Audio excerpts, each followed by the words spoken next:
Hi everybody, Ian Bremmer here, and a quick take to kick off your week. I want to talk about U.S. elections and democracy. This has been the year 2024 of elections all over the world, and most of them are going just fine. I mean, pretty much almost all of them. Okay, Russia is not a democracy, so you shouldn't really talk about elections because it's not like the people actually have a choice. It's Putin or it's Putin, but everywhere else, we've had elections that are free and fair and peaceful, and they've led to stable transitions. Whether they're voting people out, or whether they're clipping their power, or whether they're doubling down on them. And that's been true in Indonesia, and Mexico, and South Africa, and India, the European Parliament, and soon it will be true in the coming weeks, first in France and in the United Kingdom. So it's not like democracy all over the world is in crisis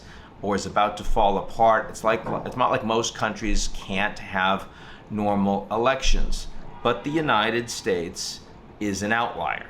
It's of course the most powerful country in the world, but it's also the most dysfunctional major democracy. It's a democracy in crisis, and it's getting worse. In 2020, of course, there was an election that was very seriously contested.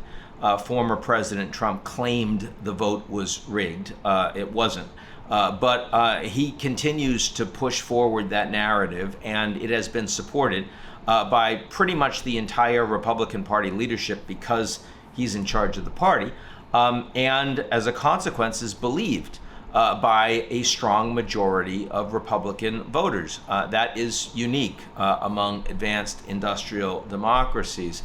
And indeed, you see Trump continuing to say the only way the election could be legitimate this time around is if he wins. If he loses, it's obviously rigged. That's clearly problematic for a former president and a presidential candidate in a democracy, but it's worse than that, because this time around you have questions of legitimacy that are beyond the vote, but about the nature of the election itself. Trump's view, whether he believes it or not, is sort of immaterial, but certainly it's what he is promoting, is that the indictments against him, the criminal cases against him, now the 34 convictions against him are politicized by the Democratic Party, by President Biden, to make it impossible for him to win a legitimate election. In other words, using the political power of the incumbent party and leadership to delegitimize the election. That's what he's saying. And to the extent, it's not true, again, it's not true, but to the extent that that is the case, that implies that if Trump loses, it's not just because of a rigged vote, it's because of a rigged system. It's because, he was undermined by these illegitimate cases, by the criminalization of the entire judiciary. The capture of the one branch of government by another branch of government, and its politicization. So that's the way that Trump is running. Biden is running, saying that Trump is a clear and present danger to democracy, that the country could become authoritarian, that you could lose your democracy if he becomes president. So everything is at stake.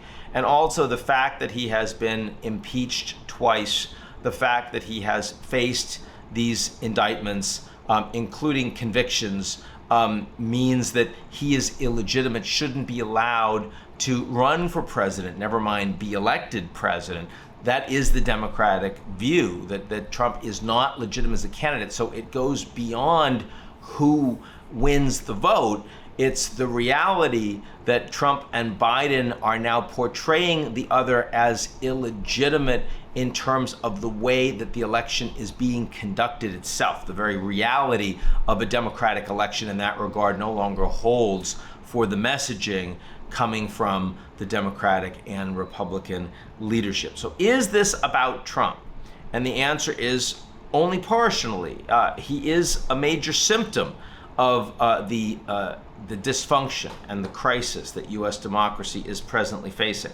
But it is also very important to recognize a deeper problem, which is that many Americans believe that their country, my country, is no longer a representative democracy, that powerful, moneyed special interests across the board, whether we talk about the defense complex or pharmaceutical companies or big finance or you name it, the NRA or the teachers lobby or the police lobby or you name it, that powerful interests are able to capture the political system, policies, the regulatory system, and ensure that government does not reflect the interests of the average American. And it is true that the US is far more captured by special interests, and you see this with the Citizens United ruling by the Supreme Court. You see this with the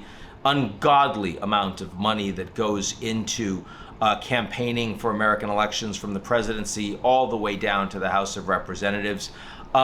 You see this across the board in the way policy can and cannot be made in the United States. And this is why you have people talking about a uniparty or the blob in foreign policy or even the deep state.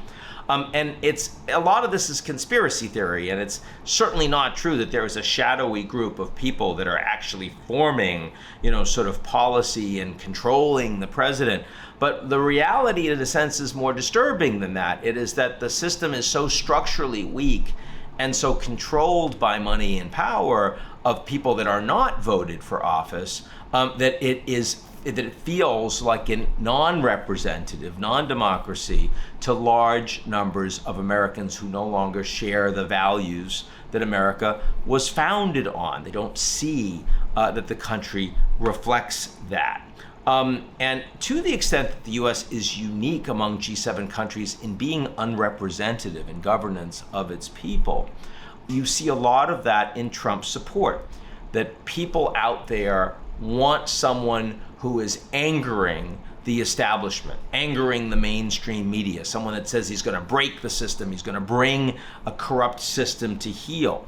And certainly you see a little bit of that in Trump's stated policies, like on wanting to end wars, for example, and why Trump doesn't support free trade and instead wants, more subsidy, more industrial policy in the US. Trump's China policy, which presaged Biden's China policy, but it's largely similar, focused much more on that.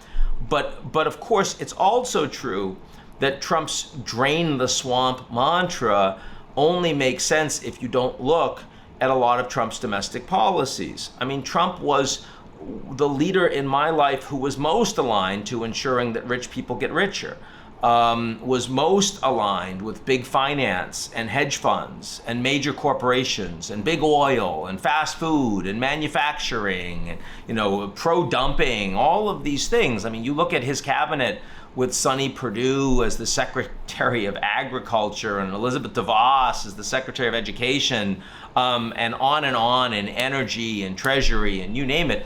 What you see, the reality of Trump's cabinet was the swampiest of pro-special interests, pro very powerful people. And that's why Trump was so welcomed when the Business Council last week invited him to go and speak. As soon as he said yes, and Biden was invited too, didn't make it, he sent a representative, immediately far more CEOs went to watch. Why? I mean, one, because they want to make sure that they're connected with someone who can be president, but two, because a lot of Trump's policies will benefit the wealthiest and most powerful people in the country. And so in that regard, Trump can throw things like, build the wall, identity politics, anti-DEI, but the reality is that the most powerful will do the best, at least in the short term. Under Trump administration, that's the revealed preference we've seen with the alignment that he has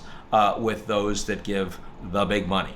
So anyway, that is a little bit for me. A little bit of the state of democracy, as challenged as it is. I'm not looking forward to this election, in part because it's horrible to see your country go through this identity crisis and not align itself with the values that I think a lot of people around the world and a lot of people in the US would like to see America do a better job with. That's it for me, and I'll talk to you all real soon.